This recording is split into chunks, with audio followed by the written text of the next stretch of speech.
Welcome to the Freedom for Felons podcast, Ep.9. I'm your host, Whitmore Merrick, and I got my co-host, Rico Harris. Yeah, man, the building. Swizzy, what's up, world? And today's guest, we've got the holistic health and fitness guru, Ezzy Loc, with the Yah Body Fitness.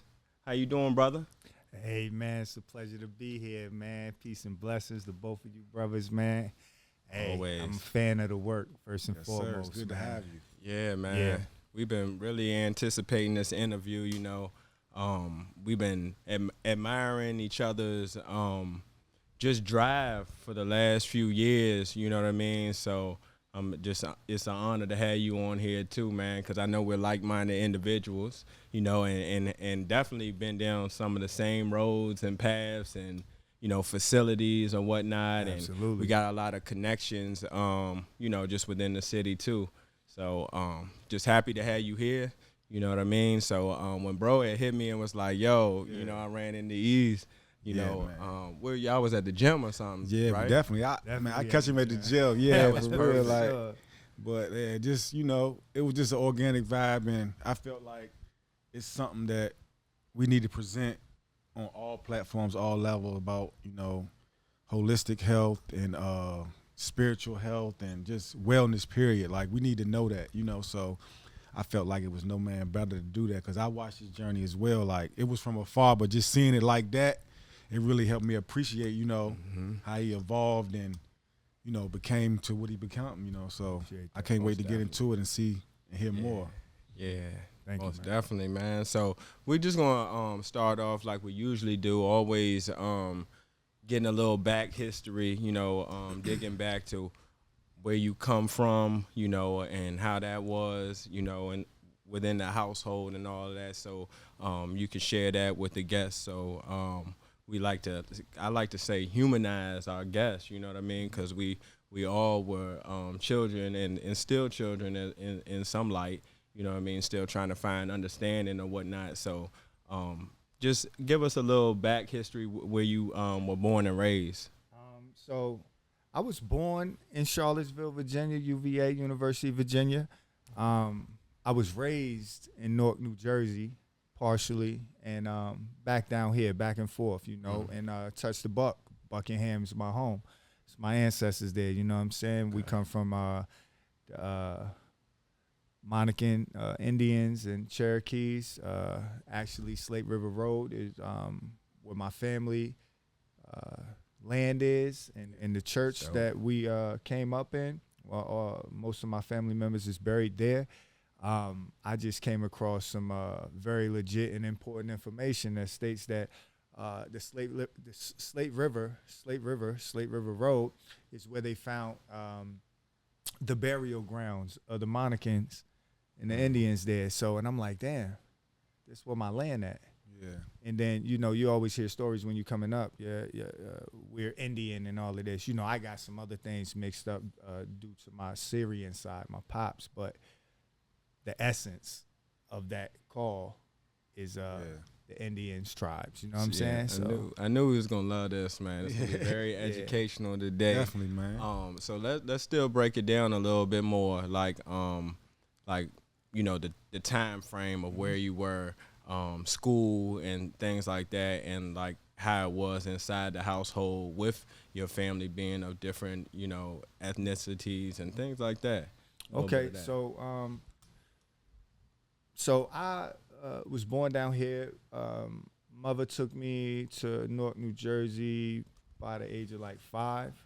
So I spent my teens up there, my early teens, and back and forth. Like I used to come down here, stay for the summer, end up going to school for like a semester or something, and then dip right back out, go back to Jersey and start all the way over again. So it was a lot of uprooting. How was that for you? Man, naturally, I'm going to be honest, bro. Yeah. When I came down here, I felt so much freedom. Yeah. I would cry. I would cry not to go back to the city. Yeah. You know what I'm saying? Yeah. Because for a kid, like when you adults, you tend to run from the things that you don't yet identify as quality living. Yeah. You know, being in the country is quality living, man. It's fresh air. It's peace. Yep. It's the ability to sustain one's sufficiency for self, right? You can go to your backyard and plant a garden, plant fruit trees. Nobody's going to bother you. In the city, they're going to tax you if they think that you got a garden or you're doing too much where they can't get their ends in, right? No freedom. So it's like we run from freedom not knowing that we had a taste of it at one time. So I think as a child, I knew what I was, because I'm very rebellious. I'm very like push back at things. And coming from the city, which is more restricted, right? Yeah. More governed, right? Crowded too. Crowded. Yeah. Not so much for my parents, because you know my mom's who raised me, she was more loose with me, right? Because I'm a boy. You raising a young man, you can't really control him. He got a mind of his own. Were your parents in the house together? Nah. I'm So I was raised by my mom. Okay. Right. So Okay. that part alone just allowed me to do a little more pushback, right? Because I know you're a woman and I'm a young boy. You can't really tell me nothing. I'm very curious. I'm very adventurous. I'm very headstrong, you know, strong-willed. You know what I'm saying? And, you know, those type of things would allow me to be super adventurous, right? So I'll go. I love that. I'll go Word. really That's travel. what I mean, like, I wouldn't even come home for months.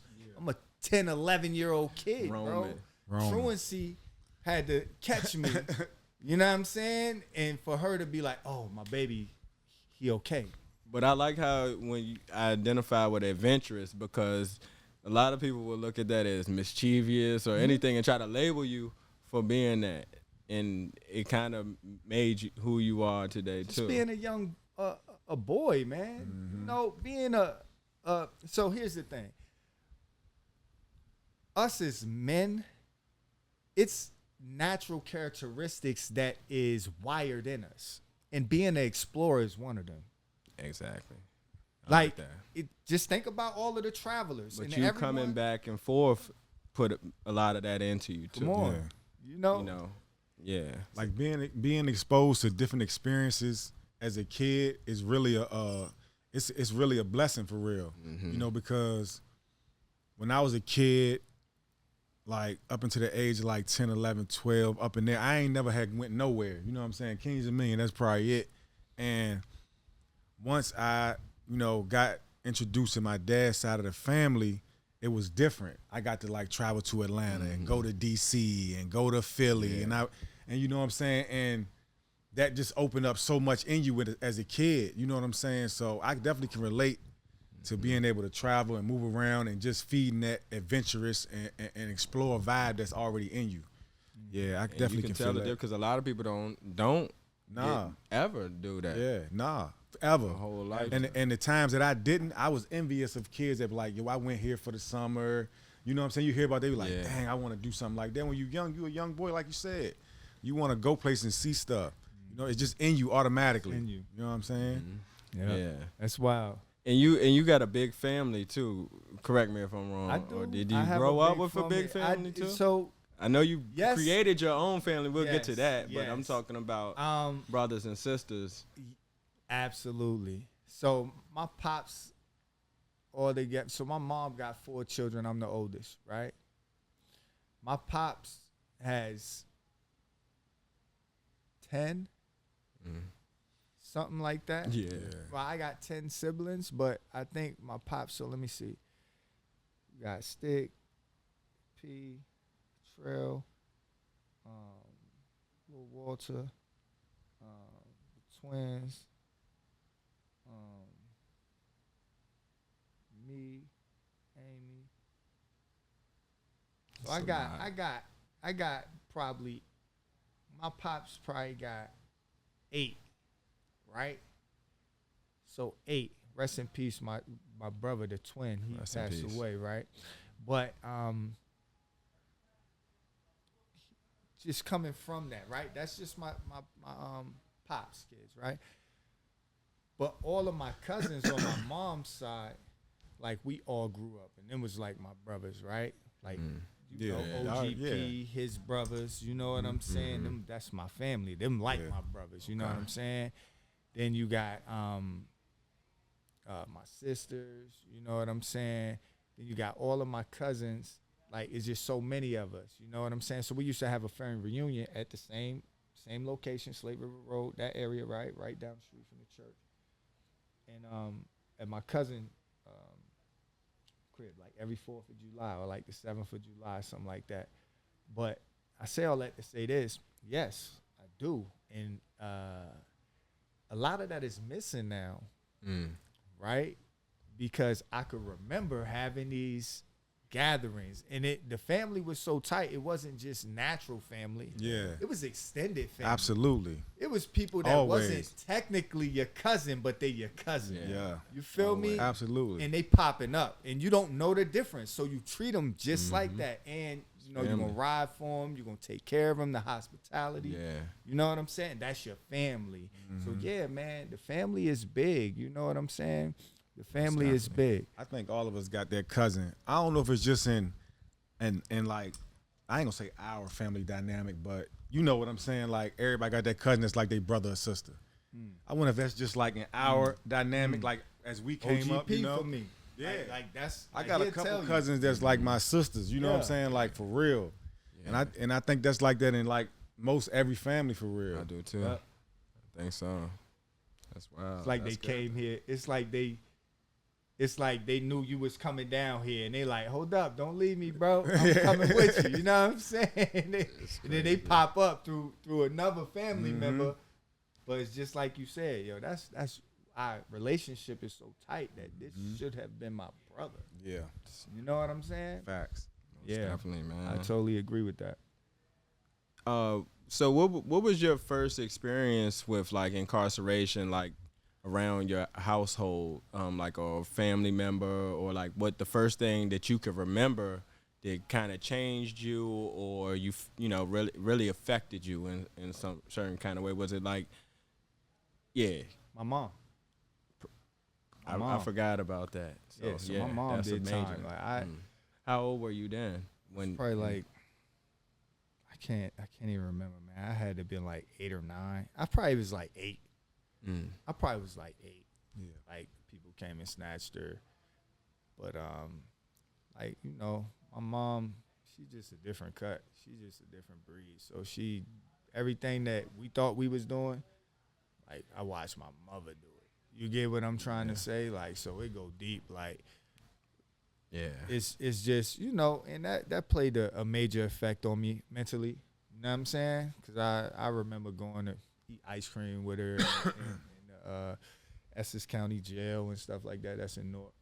And I also remember going to probation check-ins with her, walking, catching the bus, stuff like that. I see how much pressure it put on her, and still trying to manage, you know, raising young boys, you know. But that kind of affected me. Now, at the time, I was young. I didn't know it was affecting me. But as I look back, in hindsight, you know, with the conscious mind and the clear understanding of how things affect you and how trauma stores and things like that, I was like, dang. Because here's the thing. When things hit me hard, I block it out. You feel me? Like, it's so much real stuff that happened to me that I don't even remember. It's your defense. That's my defense. Absolutely. So that's how I managed. But I had to realize, because what that happened, what that does is trauma stores into my back. So I get back spasms. Those back spasms come from the trauma that I haven't dealt with. Yeah, be in your body. It stores itself in your body. So healing, and this is another reason why I go deep with the healing and holistic approach of things, man. Because, you know, and I know we're going to get to those questions and stuff, but just to jump fast forward, and we'll jump back to this. Yeah. Holistic healing is not just eating good. It's addressing the whole. Yeah. Right? Mental. The mental man, the spiritual man, right? The physical man, the emotional man. Like all of these things are so imperative because we become under attack in so many areas in our life that we don't even know we getting attacked. We really think that this is normal way of living. That's a fact. Exactly. The trauma and all that. Until Absolutely. you It's look normal. at it from another lens, that trauma-informed lens, you don't really understand. Until You have to reflect on yourself too, and see, like you said, like some things just ain't really normal, even just because you made it and got. You made it normal, right? Because you normalized it. You normalized it because Just you're used because to it, It's a survival tactic. right? And a lot of people, like, you ever say, like, man, I mean, I know some of us can talk to ourselves and had conversations like, man, the shit that I survived, I know a lot of people would have been tapped out. That's a super fact. You know what I'm saying? Then saw it too. And then For saw real. it. And then saw it. Yeah. You know what I'm saying? Come on, bro.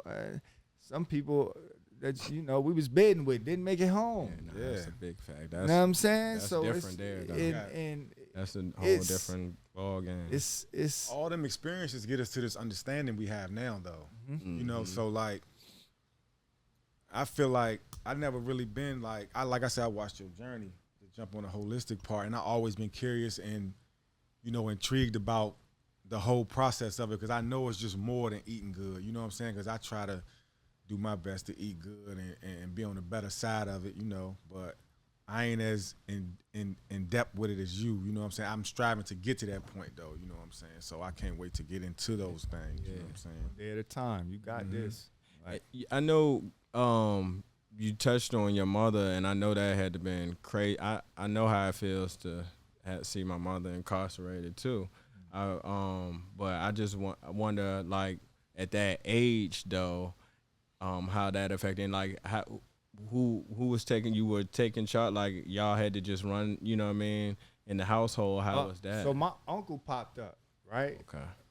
OGP That's what I wanted to pops. know, like, know what I'm saying? Like, did we you all have got an uncle yeah. with your father That's- missing? I want to touch on that too, Okay. like, so yeah. Yeah, So, all right, so my Uncle Kevin, Yeah. man. You know what I'm saying? Good dude, man. Love me to life. And he just popped in, stepped in. You know what I'm That's saying? real. Did what he was supposed to do as his that's your mom's sisters' brother. Brother. That's your Yeah. mom's brother. Yeah, Yeah, okay. stepped in. No problem. Man, Yeah. I'm coming up there to get my nephews. I'm going to kick it. I'm going to chill with them. I'm going to hold them downtown. Yeah. I'm going to figure it out. I got Yeah. this. Man, he got a whole family down in the country. So for him to come up here Yeah. and to do Stepped that, out. right, and to hold me down, Shout hold out me to up. him. You know what I'm saying? Absolutely, Yeah, man. salute him. Family, man. That's family. You know what I'm saying? Being present for family is huge, boy. Absolutely. Being present for the people that you love, like in any light, is Gotta highlight that. it's big. So that's what I appreciate so much about my family dynamic, and I can see the same with your family dynamic, that your family be present for you. Like, that's a big thing to especially curb that, maybe resentment or whatever you feeling from moms getting locked up, just to have that comfort of somebody that's really family, close Yeah. family, to do that and step in is a big thing. You know what I'm saying? Representation of her. Yeah. Yeah, all praise to the Most High, man, because That's the a Most fact. High align things. Yeah. We can't see it, right? And then you got to understand certain coverings been on us from certain prayers that ancestors then prayed for us, like my grandmother. See, my mom's mom. Mm-hmm.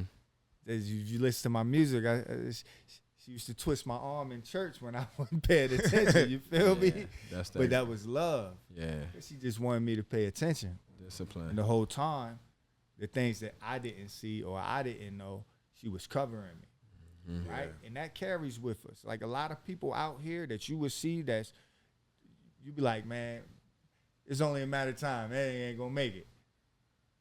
Well, he probably had a praying grandmother.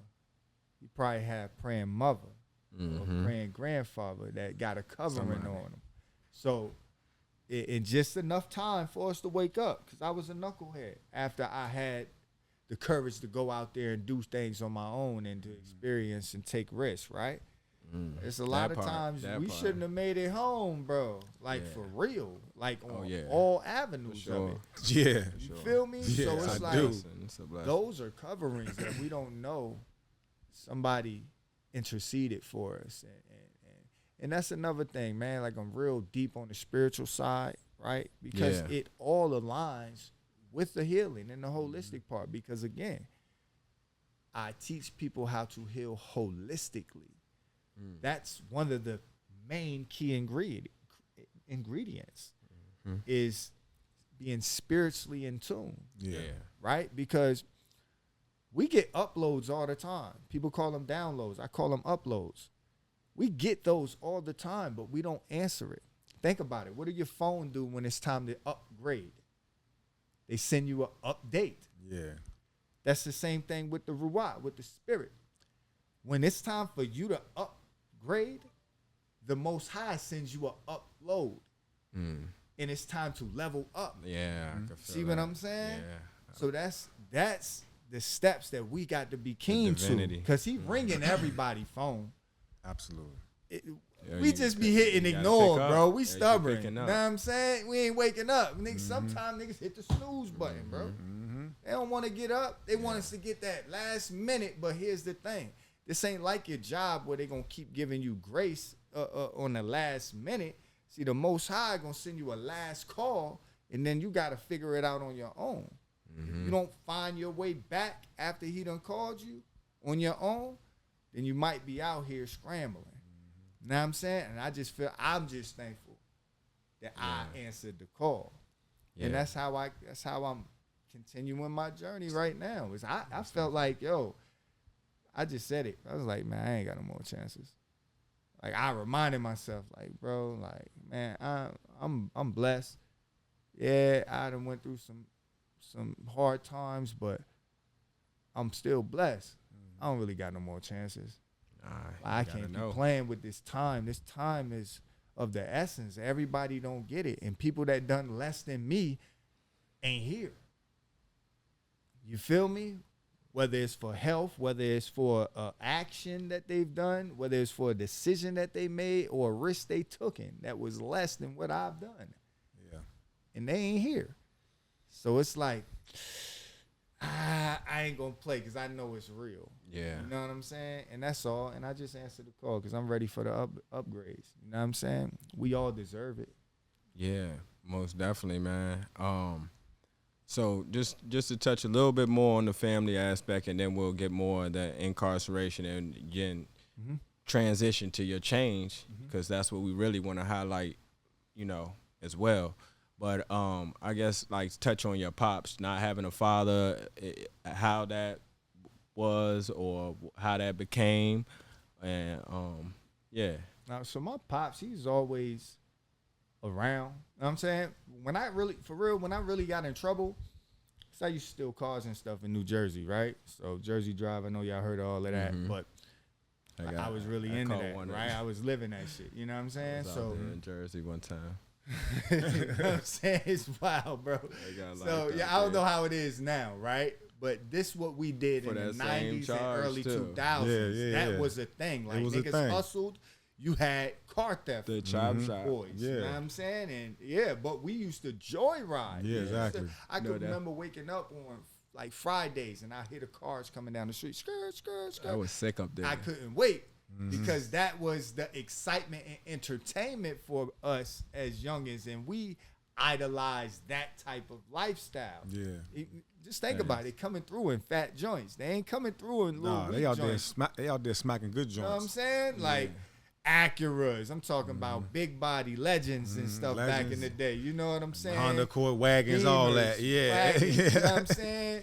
Everything. Mustangs. Yeah. Definitely Mustangs with the glow piece, all that. Yo, Crazy. Mustangs was free for real. Hey, look. They was. Bro, these times is what shaped the mentality, right? But long story short, not to get off topic, because of I was into that interesting lifestyle, right? Yeah. And then car theft would pick us up, like they'd catch us in a stolen car, take us to lock up, or take us to our parents first because we juveniles and let them know, look, this is where your kid gonna be, right? Take us down to the precinct and lock us up to juvenile until we get a hearing. So, Yeah, I know how it is. that last time, I remember my mom coming to court for me, and then once they released me to her, she said, you going down south to your dad. But before I could go, I ran back to the block because I was trapping too. You know what I'm saying? So, But prior to, he wasn't ever. he wasn't around there. He was still in the country. He was in VA, and you. in VA. So Yeah. it took me to like go through a couple of run-ins with the law, Like basically, setbacks. right? Mm-hmm. For her to say, you know what, This boom, what you need. this what you going Right, down yeah. south with This your what dad. gotta happen. Know what I'm saying? So sent me Okay. down to Buckingham with my father, Mm-hmm. and really it was with other family members and extended family members, because my pops really was building his crib at that time. So he had, for real, he just had his garage where he had all of his tools, and it was a big shed, some Yeah. huge shit with his old cars and shit in there, but he had like a couch in there, so that's what we used to rest our head, you know what I'm Yeah. saying? But he was getting his crib, which is done now, built from the ground up. Yeah. But yeah, that's, and I think I was 12 when I came down, 12 or 13 when I came down to kick it with my pops. Okay. Now I'm saying like 12 or 13 when I came to kick it with pops. And of course, he took his son in, wasn't nothing. He's showing me how to work. You know what I'm saying? He had I was roofing wondering business. like how So that yeah, transition he was. That's good. just brought me into a whole nother thing that I wasn't even ready for, and I didn't Yeah. understand. You know what I'm saying? And Yeah. I'm gonna be honest, the first day I had them joints on. I had Yeah. some black fresh Timbs on. He like, all right, come on, we going. It's all type of red mud and shit out there. I'm like, nah, Like, bro, yeah, what we it's about to get doing? real. Nah, I ain't doing this. All hands on You know deck. what I'm saying? I ain't wanna. I Get ain't your wanna, hands dirty. Yeah, Getting I ain't know nothing boots about dirty. it. You get what I'm Yeah. saying? So basically, what he was doing was transitioning, trying to teach me, attempting, not trying, he was attempting to teach me manly things. Yeah. Things that my mother couldn't teach me, giving me experience to work ethic. You know what I'm saying? No excuses. Somebody holding you accountable, masculine energy. Yeah. You know what I'm saying? That's But at that time, I didn't understand it because I was Yeah. raised by my mom and she couldn't handle me. You know, and not that my pops was forceful or push nothing on me. it was just If adapt. I'm adapt, down you there, just this my adapt. only outlet. I'm with my pops daily. What he do? He work. I'm with my pops while he working. You know what I'm saying? It ain't nothing to do but work. What you doing? You're not coming out here to lollygag. Yeah. So I had no choice, That's you what's know. up. That structure though. But it's structure. And I appreciate him for that. I appreciate him for not even holding back and being like, nah, I ain't taking this little nigga. He's like, send him. Yeah. That's dope. Boom. Now I'm sent him. Yeah.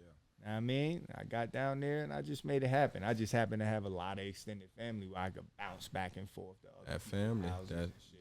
that You know family what I'm again. saying? though. So, yeah. That family oriented. So when you your first experience incarcerated, how was that for you? You know, and when did it start? When was it the realest for you? I guess like I did a couple Yeah. little juvenile, a month or so, a lockup, get out, get some probation. I fought some serious charges though, where I was kind of like some scares and stuff like that, but it didn't slow me down. You know what I'm saying? It was wild. Like I had some serious beefs, but the incarceration started to get serious was my first time going to prison, okay. right? And it was like a serious And that was thing. in Virginia. It was Virginia, but first New York, because I got 19. I just turned 18. I just turned 18, and I got locked up on Story Street in Lafayette in the Bronx. In the Bronx. Yeah, on New Year's Eve. You know what I'm saying? And that was my first like real scare, and that was firearms, ammunition, and on New Year's Eve. So they thought we was coming up there to do some wild stuff, and me and a few individuals end up getting incarcerated, and female got bond, and 3 of the gentlemen that was with me, we sat. I was the last one to come home. I had the same exact experience. Yo, I was the last one to get bond. Exactly. I'm telling you. You know what I'm saying? The last one to get bond. And to be honest, like, to keep it 100, like, my mom messed up the bail money twice, right? She it's crazy that you was in the Bronx. I was in the Bronx too on the Grand Concourse though. Yeah, see, that's why I had to go to court at 161 in Grand Concourse at this. Did you have to go to the boat too? I went to the boat VCBC, right? Yeah. I did the boat, but I went straight to the island first. So I went to the C-74 building, right? I went to C-74 building, adolescents, right? And then I went outside to the tents. I forgot what they called, the dorms, or like, you know. I know what exactly. But I started in-house. I think it was like Lower 3 Mod or some shit like that. Like Mod 3 or something like that. And then they sent me outside. It's cold. It was wintertime, too, because it was just New Year's and shit. You know what I'm saying? So you know how it is out there. Brutal. Yeah. I bet it is. I ain't never had to experience that. But I heard backwards out there. Bro, crazy. Wind cutting. Crazy. Especially downtown where the course is at. It's cold. Yeah. It's like, because the wind just be going through the corridor. Like, cold. But yeah. So that was your first experience. So that was my first, real adult experience as an adult. And, you know, you go to the toughest and you weren't at home. You weren't at home. Wasn't at home, right? Far the from toughest jail, right? We all let's not get past that. The toughest jail on home. the East Coast, basically, right? Yeah, for sure. Like, it's a saying, like they used to call it like Scarface or something like that. So basically, if you make it out, you know, we're not gonna amp it up, but we was there, right? So we know without any fabrication or any additional trying to make it more than what it is. As long as you come out with your smile like you went in there, right? You know, you handled your business, right? Because a lot of people go in there and they get tagged. You know what I'm saying? So, mind you, I've been there 3 times. You see what I'm saying? Adolescents and adults twice. See? But the fact is, you know, the experience in itself taught me a lot. That was my first time there. Now, of course, where you come from, you ain't no softy. You ain't no sucker, right? But just imagine being around thousands of niggas that's like that, right? They got a point to prove, and they banging different sets and gangs. Very territorial. Yeah. So it's not good for outsiders because it's very hard for those that come from where they come from. So if you not get a pass, but you have some type of covering again, right? Remember I said, I just happened to have a covering on me where people took a liking to me for some reason. Yeah. It was like, of course, I was tried, right? You know, had to scrap over some chairs and stuff like that, right? But I held mine to the degree where they was like, hey, yo, man, I fuck with VA. Know what I'm saying? Like, they didn't even believe I was from VA. Yeah. Bro, you're not from VA. Yeah. Like, yeah, I'm from VA. It's like, nah, bro. Know what I'm saying? That's but because they don't expect anything that's thorough to come from anywhere. Because a lot of them ain't never been outside of there. Yeah, that's the crazy part. That's the part. Until they go to the feds or something like that. So being locked up in New York and then the time you did in Virginia, like how did the time you did in New York and Rikers affect the way you did your time when you eventually did time here? Absolutely. Because I'm going to tell you, this is how it happened. So now, mind you, right? I only did 2 months before I got bond in the adolescent part, right, of Rikers. That's enough on Rikers. Right? 2 months. And I get bond, right? Then I come back out here, and then I catch another case. I caught a aggravated malicious wounding joint, right? So that's what sent me, right? But I was still out on bond for that, for the firearms and stuff in New York. And I was actually being consistent with my court dates when I was out, right? I used to go up there every month because for real, them cases they was going to get beat if I could have stayed out, right? But because I messed up, got into this other beef, and got incarcerated here, I couldn't go back and forth. So I'm hoping that they're not going to extradite me, right? Oh yeah, I know. G gonna beat you right up. They coming. They You hear coming me? through that pipeline. It's really that East Coast. They just coming. Yeah, they coming. they coming. Man. It's East You know, Coast now. They especially gotta go for over a the whole felony. coast. They It's a might low change. felony, right? Up there, it was a low felony. Yeah. I think they dropped it to like a weapons, a weapons, not a gun, right? So it's a lot of like you would think that certain laws, I guess because of certain time frames, it was different. You know what I mean? Where they were mandatory this and that. Yeah. It wasn't like that in certain times. Well, too. speaking A of lot that, people right? don't know that. to add on to that, right? Yeah. You absolutely correct, and that's you just jogged my memory. So when I caught those charges, they had something called a bullet, Yeah. which was 8 months That's because we were in the for same. a gun up What there. year was that? This was 04. Yeah, that was around the same time. I Right? was in. 04, right? So you catch a bullet, and this was the old law up there. It's a mandatory 8 months for a firearm. Yeah, that's why. Right? 8 months. So Yeah. I get caught with 3 hammers and over 100 bullets. So they was only looking at 3 years, right? Yeah. So 8 months. So it'd been like two and something years, and you do 65% or something like that, right? They do still. But they switched it. Right after that year, They changed that it. following year, they made it mandatory 5 years. But I caught the charge right before Yeah. they did the was mandatory 5 for the Yeah, joint, it was right? before, too. So it was looking good on my behalf, right? Yeah. Long story short, when I came back down here, I'm just hoping they're not going to pick me up, right? Because I played out the 10 years all suspended except for 4, so I ended up getting 6 years for the current charges in Virginia.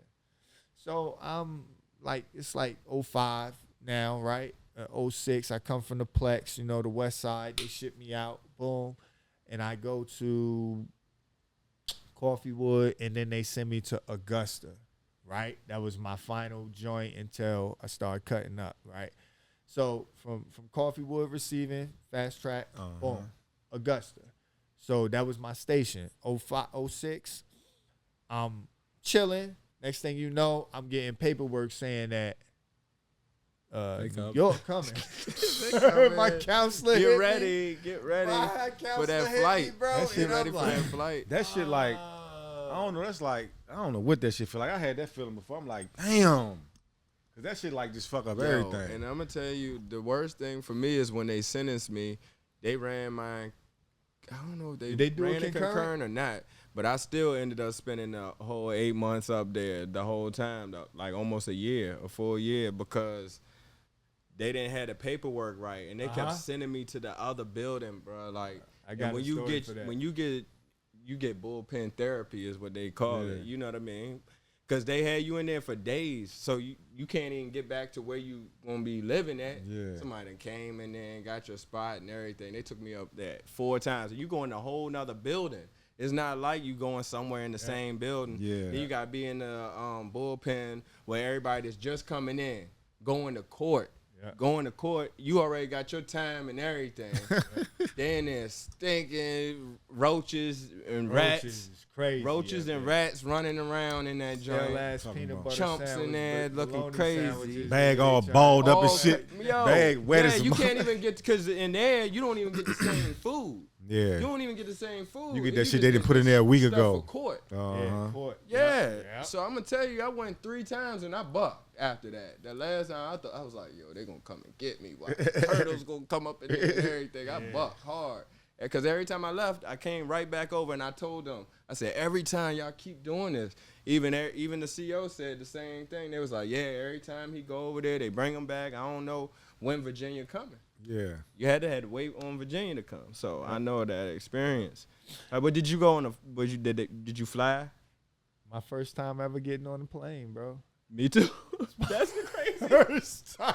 That's the wildest I've never been on a plane before. On there. I was like, Not me. I'm glad I got to experience that before I got had to experience it like that. I wasn't even scared, but Because when I got on that other joint, that joint was like, shaking and trembling and cutting off I'm and like, shit. I need my pack. Yeah. And I tried to swallow that joint. I was choking on it. Hey, yo, Yeah, they came and got me. Went down the wrong pipe. They came and got me on a plane too, though. Again. But yeah, yeah, that was my first flight too, and it was crazy because you can walking through the airport with shackles and cuffs on. Bro. See, they stopped doing that. Yeah. So when they came and got me from Atlanta, and when they come and get me, People looking at you 2016, like, crazy. I had my regular clothes on, but they put that shit on your arm. That 20,000 volts, they put that bitch on your arm, and you got regular clothes on because they don't want you wearing that shackles and shit no more because it draw attention to you. Somebody might try to break you out, or somebody might just do some liberated shit. You know what I'm saying? You know, motherfuckers crazy. Just run up on You know what I'm saying? So they put that sleeve on you, look like a basketball sleeve you wear playing ball. Yeah. You can't even tell, bro. I told the lady, I said, man, please don't make no mistake. And you know what I'm saying? Do the thing, got a cover on it, because you hit that button, man, send that shock through me up here, man. What was that joint that they had up there on the island on the dudes that used to cut dudes up a lot? And what they call it? They give them a red ID. Every time they go to court, they like this. Yeah, they got. Yeah. Or they put their hands together. I forgot what they called it. Yeah, I can't remember, but I know what you're talking about. But we know people that got a lot of violent cuttings and stuff. Yeah. They'll give them a red ID so that they'll know what individuals to look out for. And you know, you can't just put them in any pen with anybody. You know what it I'm was saying? like you said, it was very gang. It was it was a lot of just gang really stuff. gang affiliated, you know. And at that time, the Damus ran everything. You know, to be honest, you know what I'm they saying? called it G95. So G95, but The we Beacon too. Yeah, the Beacon. I was on the Beacon, right? See, we had 13. We had 13. The Annex 13, right? Mm-hmm. The Crips had the Annex the 13. We also had Yeah, the 95, the Dark Side. So the Dark Side. When I got in there, bro, he said, "Yo, you sure? You sure?" Like, you know, just going back, reliving some stuff, right? You know what I'm saying? He said, "Yo, you sure you Crip?" I said, "Bro, man, just put me in here, bro." As soon as I got in there, bro, they surrounded us, me and the officer. Was like, it's like, "What's up, cuz?" I ain't say nothing. It's like, "Yo, cuz, you bang?" I just dropped my shit and just threw it up on him. Was like, and just got ready to get down. Yeah. And then they just looked at me and started smiling. Was like, yeah, started dapping. Where you from, cuz? Hey, look, they was about that's to real. they was about to do something to me and the officer. Listen, they don't give a And it's real. They ain't care, bro. Look, two things. One, my experience was I had to come there in the state blues. I had to come in there with the state blues. They like, bro, we thought you was a hardback. You know what I mean? Or whatever. But, you know, always adapted to my surroundings or whatever. So, you know, it was an A team, B team, C team. You know, I'm always A or B. But at the end of the day, I saw a dude, like, same thing type happen, and he stole off on the CO just so that he didn't get the dude. I done seen that multiple times. I was like, wow. I done seen that multiple times. He was like, yo, they about to let us up in that joint. You know That's one guaranteed way to come right up out of there, and you ain't coming back. I was like, what? And the thing about it is, it's like this. It's survival, though. It's survival, right? I'm going to be honest. Like, and pride. It was one, pride, right? Because I've been in parts where I'm living with them. Mindset. Get what I'm trying to say? Too. And mentality. Say I'll be on this side and it'll be Damus in there, they wouldn't try me because they knew I wasn't going for nothing. But they'll respect. Respect. But it's very settled. Like I said, I had a covering on me. It wasn't nothing that I was doing. It's a gang of gangsters in there, right? That look more aggressive than me. And it's the way you carry yourself too. Right. But you'll have younger ones on the other side, like, because you can see, and they'll try to amp them up or try to put a hit on them because they don't have the balls to try to come at me, right? And so then let me ask you this though, because we big, like it's another thing on here, we big about like these type of experiences we all discussing right now being transferable to now. Do you feel like navigating that, all these situations we done navigated, being on foreign land, not from there, navigating through this, do you feel like that them experiences make it easier for you to navigate this? That's exactly what we transition Absolutely. into. The You know what I'm saying? translation for that whole experience, I'm glad you asked that question, was the ability to use this. That's what I was saying the whole time. Right? It's that mentality. Like the mentality. Because It you doesn't didn't care. make you, You right, didn't care. that, right? But you did because you still wanted to make it home, right? It's nothing like, it's people that get lost in the system, bro. Yeah. That's yeah. It's people that get lost in the system because the COs didn't do their job, and then they peoples get messed up, bro, where they can't cover that or they can't account for that. Yeah. You know what I'm saying? And then take them on a whole ride, bro, where they get lost, right? So you got to be wise while moving. Like I say I had a covering on me because, for real, the people that mattered was the people that really showed me the respect. Like, for an example, when I was coming back, right? Mind you, that was adolescence. Now we come back, I'm an adult. Same scenario, but I'm more, my ranking more up. I'm more, you know what I'm saying? Yeah. Like, I'm far more aggressive now. Yeah. You know what I'm saying? Because I done been And through it. did that come from you being incarcerated though? 'Cause that's what I Absolutely. want to know. Like that Absolutely. fitness side and that discipline. Absolutely. Is what Absolute translates. confidence carries with Yeah. that. So you walking with your chest up, you know, your shoulders When did you back. start? When did you have that transition? And like, how was those workouts? Like, what was that mentality like? 'Cause So the workout, of course, when right? when it got extreme, because I know you're extreme. You get a Yeah. have So I'm gonna got be honest. So extreme. when I was on Augusta, I really was running the yard with the Locs out there. You dig what I'm saying? So I already had notoriety in that specific facility. So when I went where I was going, I carried that energy with me. You dig what I'm saying? So when I hit the turf and I hit wherever, first was VCBC, they knew what it was. Yo, oh shit, it's a Crip up here from Virginia. And he's standing on business. So it wasn't no running me out, no pods, and none of that. We had to get down. If it wasn't that, they couldn't rock me to sleep because I already knew the game. You know what I'm saying? I just wouldn't let you get close. So a lot of people that was respected that probably wasn't with the gang shit, but just was somebody out there, will always take a liking to me. You know what I'm saying? And did that have anything to do with your spirituality? Like, did I because I know that wasn't you were super what, spiritual you were into at that time, right? It was Yeah. super ganged out at Yeah. that time, right? But were you Muslim at some point? No, Or just I wasn't anything. I was just associated with that side of the life. But I was always an intelligent individual. I always knew how to think, was quick on my toes, was very articulate. I wasn't a dummy. I wasn't agitator. Like, I didn't try to push nothing on nobody. I just stood in my own lane, respected myself, respected others, but I didn't take disrespect. So it's like, I'm letting you know what it is, right? You choose the next move.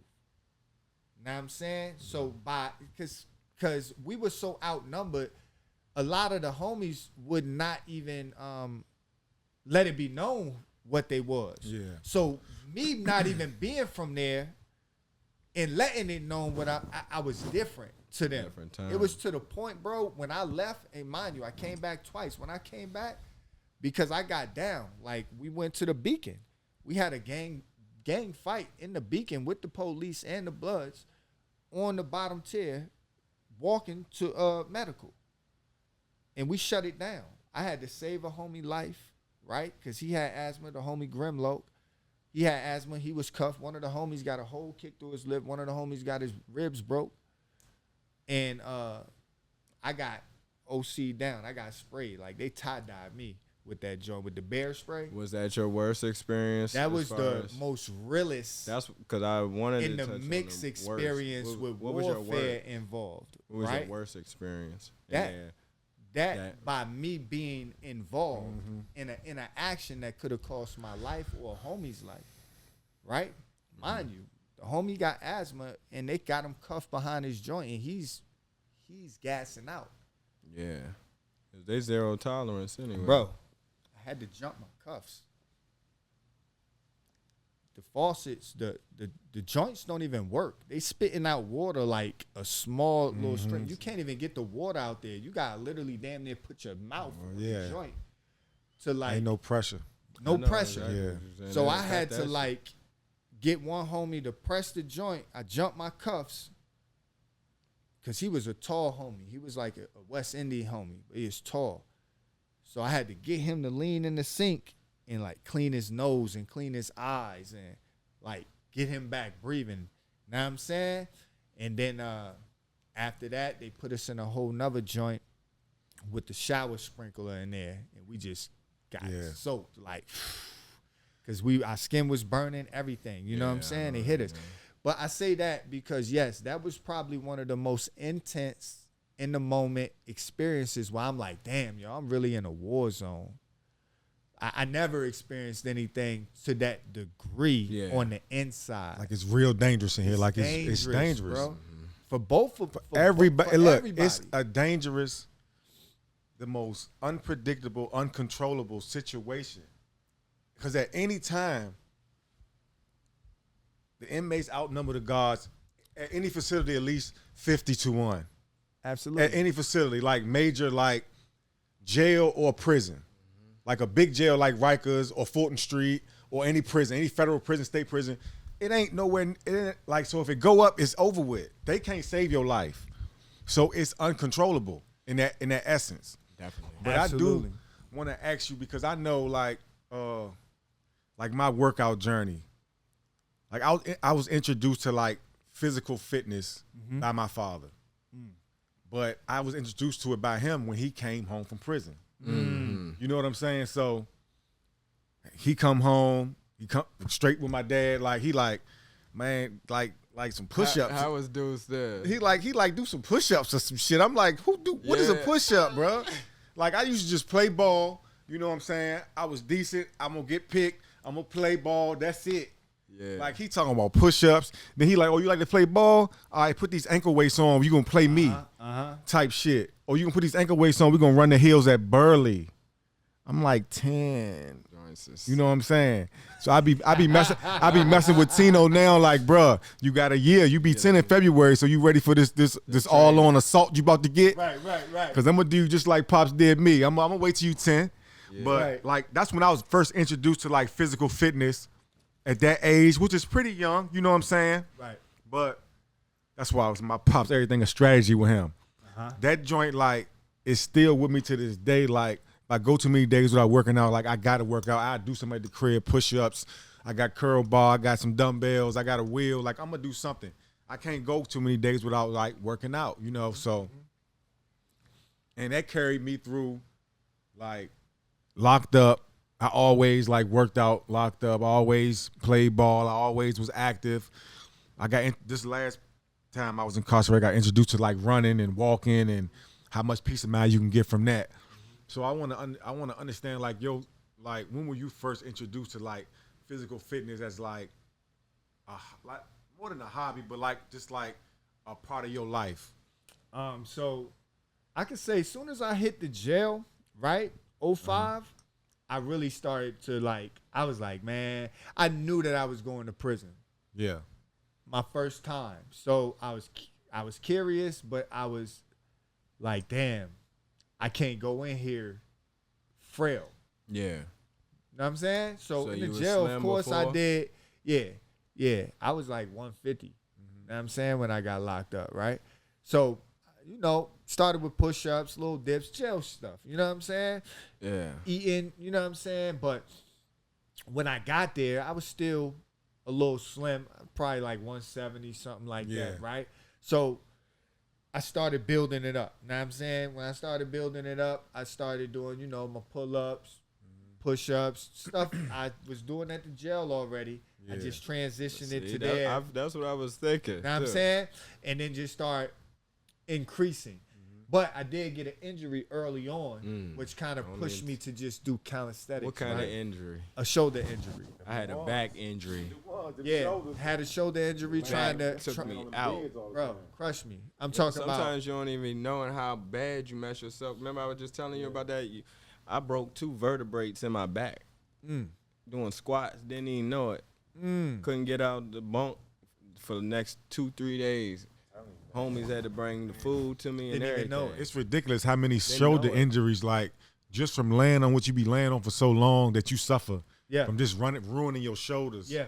You know what I'm saying? From laying on what you lay in that small Concrete, space. too, For guys like us that's 6 feet or more, and I'm 200 plus, like, you know what I'm saying? Laying on that small space in that position, The mats. it crush your body. The mat ain't nothing but like 2-3 inches thick. So If that. So But I think the mat worse. I think if you better off with just on the steel.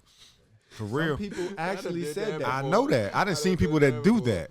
Yeah. And they was in the best They shape, looked at you and they was like 60 and 70. Yeah. CO Them looking be at the you like ones you that crazy, Telling you. too. bro, the old heads. Yeah. CO looking at you like you nuts. Like you nuts. And some And people asking look, for old extra head used to mats. make that joint up. You go in there and look, it's like it's a bid on there because he done made it up.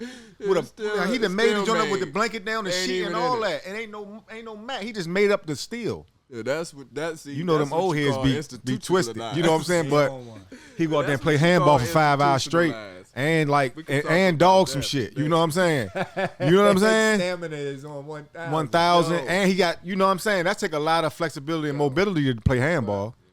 My bulky, 65, look 80 in the face. Yeah. Take your shirt off like a 20-year-old.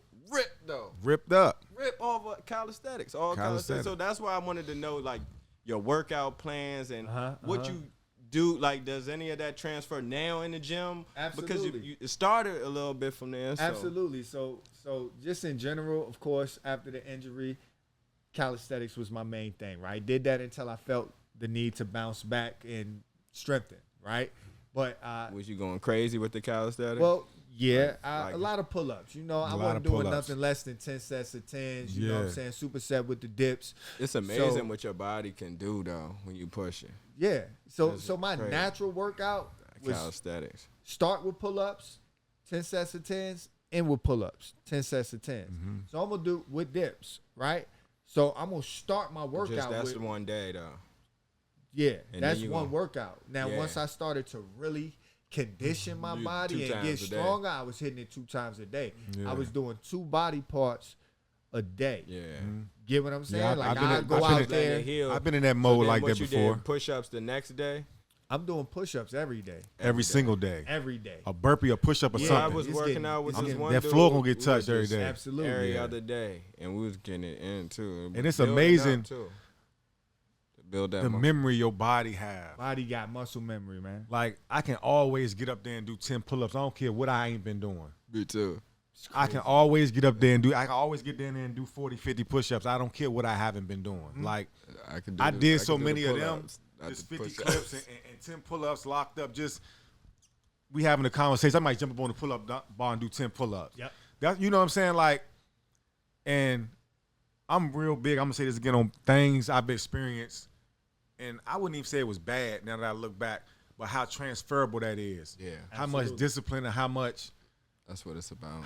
it gives you, you know what I'm saying, and how really easy it makes it to be out here doing it. You know what I'm saying? Because, my workout journey, like, seriously, started inside, like, couldn't do 1 pull-up, started doing 1, Same. started doing 2, started doing 5s.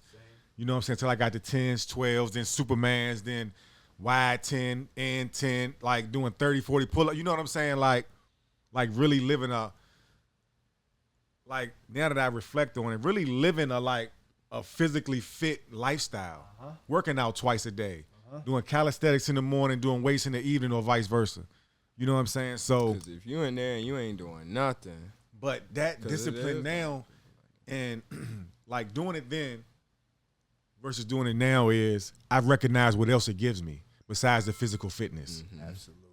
You see what I'm saying? That's the key right there. Now I recognize that, and that's why I recognize that's why my body goes and yearns for it and makes me go do, like, I'm gonna do something in the house if I can't get out, if I'm snowed in or whatever's going on. I got the kids, I don't want to take everybody to the gym. I do something at home. That's why I know why I do that, because it's more than physical fitness. It's therapy. You know what I'm saying? It's peace of mind. It's so many other things. So that's why I really enjoy having a conversation about physical fitness and health and mental health, because it's freeing. You know what I'm saying? So it's a great conversation. Too. The discipline is just, that's the part. the discipline is just so freeing that it makes no sense to me. Like my favorite part of the year about to come up, Ramadan. Like I love it because it reintroduces me to discipline. It reintroduces my mind to freedom. It opens it broadens me up. It opens up my chest and my head. So, you know, so like that discipline is like, when we younger, we don't embrace discipline at all. We like, God, it's like a headache. Like, you making me do something. It's just like making me. Your parents, your Making father. me. Like you say, your dad, you That working. accountability. What you talking about? You think you gonna come out here and lollygag? You going to work. Yeah. Like, we used to shun that, but now discipline is like freeing. Like, man. it's amazing. You know what I'm saying?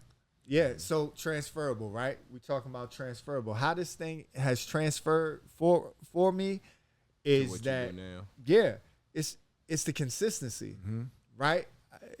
If I can get up at the whistle at 5 o'clock every morning, right? At the whistle. Know what I'm saying? Put it in perspective. Come on, stay up. Don't get back in Put the it in rack. perspective. In some places, you up. can't get back in the rack. Right, Yeah, right, that was right. when it was crazy. Right. Go ahead. Right, and they keeping the lights on. So just alone, that reprogramming, right? Because all it is a program. They running you through a series of program, right? And they testing us, and they're gonna see how we're gonna respond to it, right? So I'm a firm believer in. We was talking about it, bro, and I gave you the precept on it. Yeah. And that's Romans 8:28. All things work together for good for those who love the Most High, and those is called according to His purpose. So if you can't see the good in the bad, then you already lost. Now I'm saying, get up. All right, they waking me up at 5. Cool. They meant it for evil. I'm gonna make it for good. We go work out. So let me go work out. Yeah. You know what I'm saying? Let me go get this breakfast and go take that fuel and burn it off and make my body look good and make my mental healthy.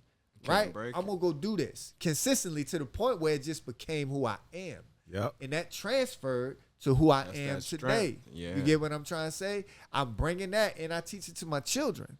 Right now, my kids, when we kicking it, we chilling for the Shabbat, stuff like that, bro. We relaxing. They know we don't do nothing on that day. But when they get around me, know what they say? Dad, let's go to the gym. My daughter, you see my little posts and stuff.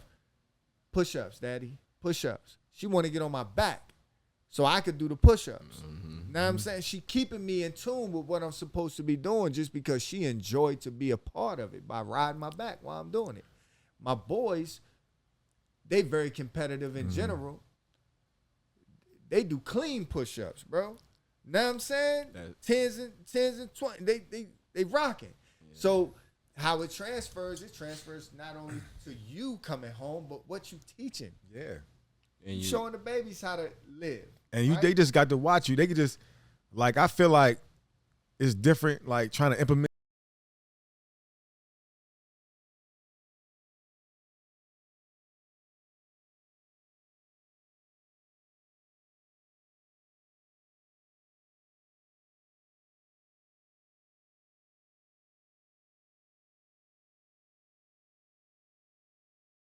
Playing the game, I might do some push-ups. I might work out while we playing the game. You know, just in front of him, he ain't doing nothing. So I had found some little dumbbells or whatever. I'm like, man, you want these? I think it was like 15 pounds, 10 pounds or something like that. He was like, yeah, I want them. I was like, what you gonna do with them? He was like, just put them right there. So I, up back and forth past his room. Every time I go past his room, he got them joints in his hand doing curls. Like, I ain't had to tell him. I ain't like, man, use them. It's because and not to cut your wisdom, King, I'm gonna tell you what that is. We like to do things when we ready. Yep. The only job us as fathers have, bro, is to introduce. Yeah, that's it. Plant that seed. And I think I appreciate the fact that he did that like that, opposed to doing it when I was trying to make him do it. Because I like him. I like to see that he got an opinion. He got like a preference. You know what I'm saying? Like, that means he opinionated, and you need to be that way. You can't be a follower in every sense of the word. You know what I'm saying? Right. Do it when you want to do it. Do it when you feel motivated to do it. It's gonna be better for you that way. Yep. And I'm glad that he like showing that at a young age. You know what I'm saying? So Like, all this stuff is so transferable, man. When you just look at everything. Yeah. When you look at everything, Yeah. man. Absolutely. And a lot of people, like I say, I'm always saying, like, a lot of people don't make it to this part. They don't. This To be able to far see in it. life, mentally, Yeah. spiritually, and you know what I mean. If you want to touch a little bit on that too, you know, and what you do with the Yah Body Fitness, a little bit more. Like, I know, you know, people follow you on social media or whatnot, talk about, you know, how you break down and educate, you know. Yeah. So basically, Yah Body Fitness is my brand. So Yah Body Fitness is based up off the belief and understanding that I have according to my spiritual walk, right? Okay. So Yah being the name of the Creator, Yahuwah, just means He who exists. I breathe, I exist. I am that I am. So we are all Yah Body because we breathe in the Creator, right? He breathed breath into us. That's Yah. Yahuwah, the internal, eternal Allah. It's the power that's in you, given to you from the Most High. So we walk this, we breathe this, we associate ourselves with this energy, but a lot of times we misuse this energy because it has polarity, right? We can use it for good, we can use it for bad, right? I just tend to use it for good because my Yah Body is everything that is good about the Creator within me. Okay. So I teach that. I teach people how to eat according to the scripture because that is a covenant given to us in how to project the highest level of frequency designed for us to live and sustain life the way that is intended. Yeah. Think about it. And I'll just say this. On average, our families are lucky to live to their 70s, right? Melanated houses, females, 70. Males, 69, 68, right? This is a statistic. It's crazy. If the Most High clearly said in his scriptures that he's going to allow us to live minimum 120 years, we ain't even lived half that life in that term. And that's a minimum because we have elders that are over 120. So we know that this is true. But you got to ask yourself, how are they living? All right. So I teach this, but the key to that is in Genesis 1 and 2:9. 1 and 2:9 is the blueprint to how I live. I operate on the Genesis diet. He said, I given all of the fruit that's bearing seed, all of the trees that's bearing fruit, and all of the herbs that is bearing seed for meat, which means for food, for all of his creation. So we weren't the only ones eating like that. All of the beasts was eating like that. All of the animals was eating like that. It's when we begin to become disobedient and allowing other things to penetrate into our bodies, right? Which we call sin, which means a transgression, or which means one who turns away from the truth, right? We know that it's wrong. These are the things that pollute our way of thinking, our way of living. So I just teach, right, and like you an are animal. what you eat. But the Most High know that we are life, right? So think about it. You go kill an animal, right? To eat its meat, it's dead. Although we know that its life is in the blood, but the blood now is not moving. Yeah. Right? So now it becomes dead, even though the DNA is dead. And this is why blood is so important in the scripture, but that's a whole nother topic. We're just going to go back to the fruits. Remember, we started in a garden. What happens in the garden? Eve. Things grow. We have a responsibility to plant seed. Oh, yeah. We have a responsibility to care for the garden. That garden then provides for us all of our needs. If I take a plant that has seed, I can eat the fruit, plant the seed. It's more life there. If I kill an animal, I can't plant the chicken leg. and regrow a chicken. Right? So when you really get to the depths of the spiritual understanding of how the Most High designed us to live, this part is simple. Now, also, when you get into horticulture, agriculture, you know about grafting plants. If I was to take a plant and rip it off to the stem and cut it at a 45-degree angle and cure it with root stuff, or just have the proper lighting and put it back into the soil, that stem would regrow and replant itself. Now I got a whole tree. What I'm saying is that the Most High intends for us to eat things that are alive, because we are alive. And this is our connection with the Most High, because his name is I breathe, I exist, I am that I am. That's alive. That's an internal, eternal Allah. Allah in Hebrew means power. So that's an internal, eternal power. So we have a living, I don't use the word God anymore because that comes from a whole different etymology, but I do use Allah and Allahim, which means mighty one, powerful ones. So we are that. Yeah. So that's what Yah Body is. We are the mighty ones of the Most High, and we're here to express his power through this physical apparition, through this physical attribute. And this is what I teach. But I start from the beginning. And the beginning is just simply how we eat. It's a mindset, though. It's all a mindset. At the end of the day, it's all a mindset. It's a mindset. And for real, it is really just that simple. It's a mindset. It's when you make your mind up to do what you're supposed to do, or do what you think you're supposed to do, whatever it is. Once you develop that mindset, that's exactly what you need to do. You know what I'm saying? You gotta stand on it. You gotta stand on it. You gotta stand on it. Yep. And that's how I am with everything else. But everything's a transition, and everything is a process. You know what I'm saying? And learning more and being able to appreciate knowing more about that, because I never knew that. I never looked at it that way. You know what I'm saying? It makes sense for sure. Like, and just to add on, right?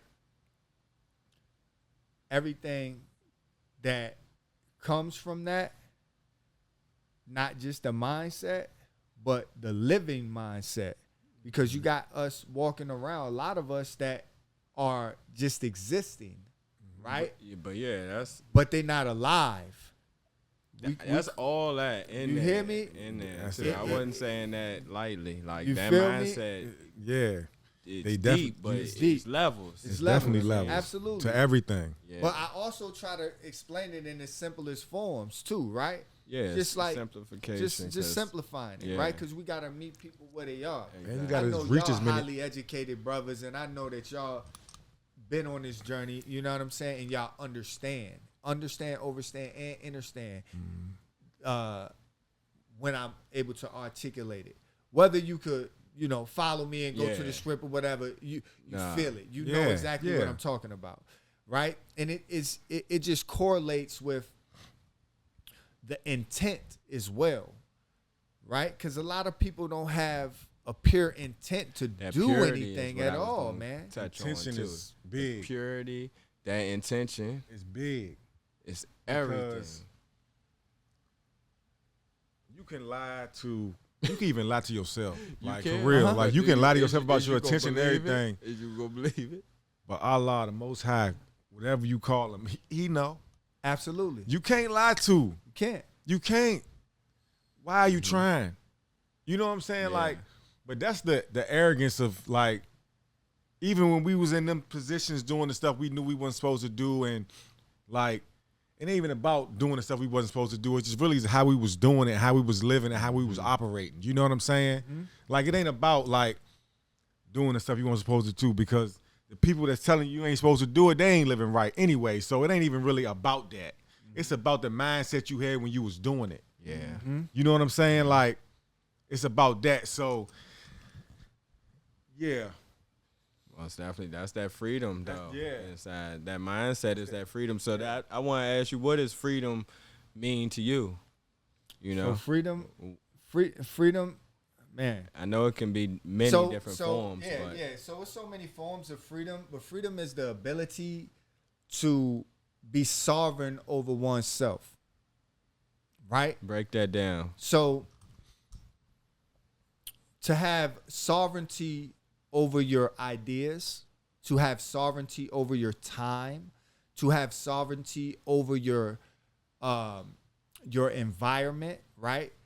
Having control over yourself. So think about it. I think we was talking about this before we came in here. A lot of people don't understand when someone who works a 9 to 5 versus someone who just do what the heck they want when they want, but handle business, which then equates to sovereignty over one's time. That can be an envious thing to someone that doesn't know how to get to that point. Right? Now this is natural. You've always been a hustler. You always been a businessman. You always controlled your time, which then equates to your ability to make more of an effort. And some people that don't have that access can envy that. Right? But it can That's be that ignorance, that lack of knowledge. It can, but here's the thing. That can be a helpful thing for them. It's what could be For helpful. an example, if you're a team player, right? You got family members that need you but don't have the accessibility for their time because they have contracts with other things and other people and other obligations. By you having that sovereignty over your time, that ability, they can call on you. Now you're more. That's what. Yeah, I know what you. Yeah, you see what I'm saying? For sure. Now you. Because that value is.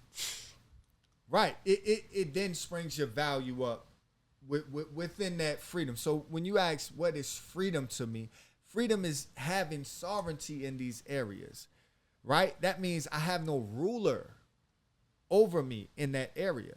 If I want to get up and leave, I can do that. I don't have to be at work at 5 o'clock in the morning, which would, if my children need me to come get them right now, I don't have no job locking me in to do this.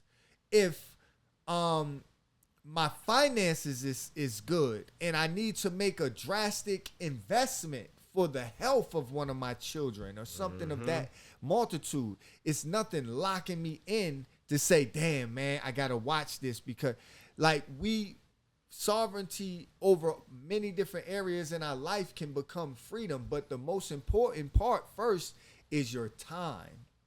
You see what I'm saying? We need to control our time so that we can get to these other aspects. Especially wasting so much time. Wasting time. It's the most valuable commodity there is. Come on, man. You got to get with it at some point. It's irreplaceable. First of all, you can't buy it. Nothing. It's when it's gone, it's gone. So it's the most valued commodity, period, in life. Absolutely. And the existence of everything is time. Absolutely. You know what I'm saying? Because when it's gone, it's gone. You feel me? So being in control of your time and being able to maneuver your time how you see fit for you is huge. You know what I'm saying? So I definitely second you on that. Like, being able to do what you want to do and having freedoms in that area, it really opens up everything else for real. Yeah. You know what I'm saying? So yeah, that's dope. That's dope. And I'll add on a little bit to it though.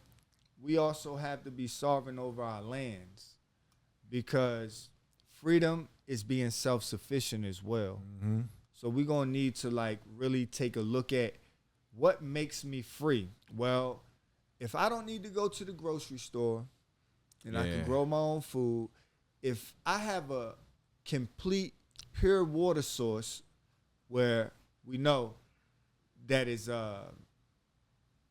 clean and I can use it for a multitude of things, right? Cleaning myself, drinking, taking care of the livestock if that's a part of the plan, you know, farming, agriculture, just having a self-sufficiency of the land, being sovereign over the land, having your land. that's a big part of being free. That's the because next anything steps. that we can do to escape the constructs that's set up on us to be dependent on anything outside of our self-sufficiency is freedom as well. We got to build the communities now. We got to build our own communities, and that's what we on. And I know you on the ride with us, so you know, let's get Absolutely. it. You know what I mean? It's brotherhood and all that. So you know, we know you gonna be a friend of the podcast anyway. You know, we Absolutely. already talked about some things that we can do in the future, but I definitely just wanted to make sure we highlight all the good that you're doing, and then like I said, we take the good with the bad. You know, that's what makes us. You know, a lot of those circumstances and things like that. So just definitely honoring that. But I want to make sure you plug everything. Did you plug everything that you got going on right now? In what regards? Like this, well, you can plug the social and all of that if you want. Okay. as well. Oh yeah. So where to find me at and stuff Yeah. like that? Okay, yeah. So social medias, I'm Orlando Edwards on Facebook, or you can find me at Yah Mikha'el Ben Israel. It's a page that I'm really pushing a little more, get to it. But on my Instagram, it would be Ezzy Loc 7, which is EZZYLOC 7. TikTok is Yah Body Fitness, and my website is yahbodyfitness.com. So the intent is just to get the awareness out there and to bring people into a more healthy understanding about what Yah Body is, what we have to offer, not just products, but a way of thinking, a way of living, a way of existing. And just to give you a breakdown on what Yah Body is, Yah Body teaches really on a four pillar point, and that is the spiritual man, which is in the stomach. The first thing that develops in the fetus is the stomach, which is equated to the first brain. It has about 20% less neurotransmitters than the second brain, which science will call the first brain. But we understand and understand that what's first can't be last, right? So if the stomach was developed first, then that is considered the first brain. You ever had a gut feeling? Okay. Well, your stomach tells your brain what to do. Your brain don't tell your stomach what to do. Your stomach tells you if something's wrong. Your brain don't tell you that something's wrong, right? Your stomach tells you when you're hungry, right? Or you're sick, or something's not right. You trust that gut before you think you trust your brain. Now, your brain is very important because it is your cognitive skill maker. It is your assessor. It is the one that problem solves what your stomach relayed to it through those neurotransmitters. So your second brain is the one that makes the decisions. And it helps this to articulate what the stomach is sending off for the brain to process, right? Now, if those two align, then your emotional state is going to align. Your emotional state is going to align because once your stomach is good and it's healthy, your brain is almost like a car with spark plugs. If you got old spark plugs, you might be putting up and down the street. Now, it's still going to run, right? But it's not going to run at its tip-top shape. So that you got to think of your stomach like your spark plugs, right? Now, once that's conditioned and you got your neurotransmitters firing, your clarity gets there. Your brain's not foggy because your stomach's not full of foolishness. Yeah, you know what I'm saying? That's a literal thing. When people say, man, he's full of shit. You know, for lack of a better word, you know what I'm saying? But that's exactly what it is. That's why they can't think clear. You're full of it. Literally. You know, so not to get off topic, I teach your spiritual man, which is in your stomach, your mental man, which is in your cognitive thinker, your emotional man, right, which is associated with your soul, right? So if your stomach is good, your brain is good, you feel good here, you think good here, you look in the mirror and it reciprocates, right? Then that translates to your physical man, because once you feel good, think good, and emotionally feel good about yourself, you start to do things different. now you start to make a change in your life. You start to not, just eat healthy, but you start to do things that project that healthy thinking. Now I'm going to go to the gym. Now I'm just going to take a walk. Now I'm going to go outside and just sit in the sun. Now I'm going to go put my feet in the grass. Now I'm going to go sit by the water and just let the water hit my feet or the river. That's why this is powerful, because people not thinking about that. You know what I mean? When you in it and you just living the everyday life, you just like, damn, what is it? But if you just take some of that, take heed to some of what you're talking about, or like, and that's why it's so motivating. That's why I want to make sure that you let the people know where you at too. You know what I mean? So they can get them vibes and that motivation. Absolutely. And that's a part of the holistic approach. And that's why I teach holistic healing. Like we was talking about, going back to the trauma, right? We got so many things that need to be addressed. Holistic healing is not just eating good. Yeah. Right? It's not just saying affirmations, right? Yeah. Holistic healing is addressing your trauma. Holistic healing is eating healthy. Holistic healing is meditating. Holistic, they spelling it with the W now. Right. Whole food. Yeah. Yes, absolutely. Holy, holistic, whole, fullness, holy. Everything. Something that is sacred. It's crazy, See what but I'm it saying? all translates. It translates because it's in the etymology. It's the words. It's the frequency behind it. And once we understand the frequency behind it, we start to move. Again, we getting uploads. Look, we gonna have to save a part 2. I'm telling you, I already know it's gonna. That's what we gonna get on though, because because we need that enlightenment, man, and it's powerful. Even if you ain't there yet, it's still powerful. Still powerful for to you have to the know information, or to hear. You know what I mean? Because man, this world is powerful for it to be as beautiful as it is. The Creator gave us. You know what I mean? Absolutely. So, And make sure y'all tap in and hit my man up for that sea moss, because I can attest to that sea moss. It's top flight. What's that? With that watermelon? Which one? The pink one, man. That's the watermelon. See, we gotta wait till those get back in season because we need some seeded watermelons. You need the good. Yeah, watermelon's bad right now. Yeah, they out of season. They out of season. All the melon out of season right now. Yeah, man. I discontinued them ones, but right now we got the strawberry golden kiwi, right? And I'll just break it down. Strawberry golden kiwi is super great because it relieves oxidative stress.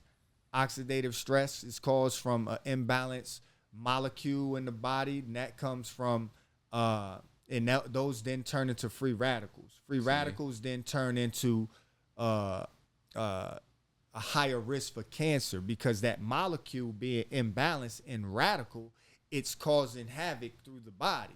So you need to eradicate the free radicals by the antioxidants that's in the berries, which is in all berries, but in the strawberry, right? Yeah.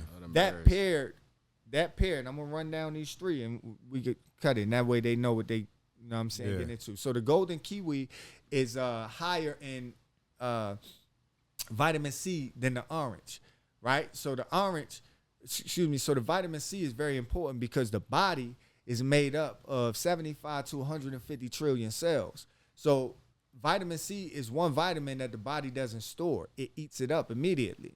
So if your whole body, your skin is the largest organ, full of cells, right? Skin cells, right? Every organ in your body is full of cells, right? Think about it. Your body can't store that. So as soon as it gets the vitamin C, it eats it up. So you need high content of vitamin C for your body to repair itself on a cellular level. Yeah. So that's what that does. Then I have the mango aloe vera, also high in vitamin C because of the aloe vera and the mango together, right? But one thing that the aloe vera is very unique for and important is because it helps create a beta cell, which then helps the pancreas secretes insulin. So it's good for pre-diabetics and type 2 diabetes. Yeah. Right? Oh, paired with the sea moss in general, the sea moss is going to do all of that. These are just enhancements naturally that helps a better taste, but has specific things that they do. The last one that I do have on deck and on stock currently would be the green apple and the spirulina. green apples are very the Granny Smith green apples are Fiber. high in tannins and which are astringent, so it helps pull from a cellular level. That paired with spirulina, which is another sea algae, is high in chlorophyll, which that does, it becomes a bonding agent. So it bonds to the things that the apple is pulling out from the tannins and bonding to the toxicity, right? The toxic and the heavy metals. So it's a good detox, right? And it's good for good health, heart health, and cholesterol and stuff like that. So, man, just, tap in, y'all. Definitely, you know, man. sea moss is a very life-changing thing. It helped me with my arthritis, rebuild your cartilage, good heart health, energy, all of that. Definitely tap in with my boy for that sea moss, man. He got it on deck. Gotta have it. Yeah, man. Well, appreciate you, brother, and y'all lock in with us for the next episode. Stay tuned. Freedom for Felons. Peace. Absolutely, felons. Freedom for my felons, I want freedom for us all. Freedom isn't given.